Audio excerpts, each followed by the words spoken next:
You have to exchange papers, which we know is a no-no for marking. We know that, okay.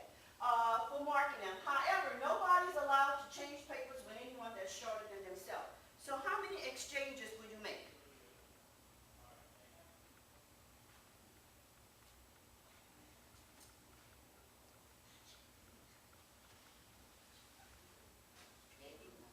Maybe one.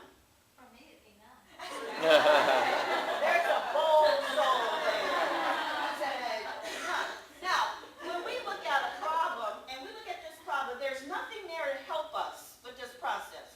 What are you doing in your mind to help you understand this process? What are you doing?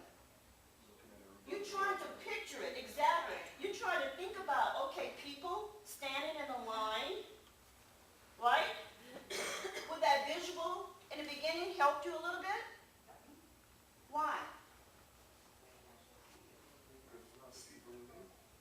Okay, we can't see these people. Could I've asked you all to stand up and maybe line up? Okay, according to height, that would have helped a little bit. But the visual helped a little bit more, didn't it, when you had that problem? Sometimes we have kids in our class who don't know that. What if we're taking that leap test and that problem is there?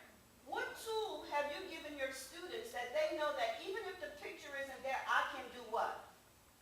I can draw one. Okay? So having that visual, remember we talked about the visual learners. I know all you've heard about the multiple intelligences, but also the different kinds of learning styles. But that visual learner, they're probably to sit there and ponder on that problem forever and ever and ever and ever because they're trying to make a mental image of a class of varying heights. Giving students the tools sometimes is just the key that they need to help them over that hump. And the answer is none. It's zero. Because, remember, if I can't have anybody that is shorter than me, then there's never going to be anybody that I can exchange with, correct? So the answer is zero. Think about it. Think about that image. Even if I'm the shortest person, I can't exchange papers because no one can be shorter than myself. So the answer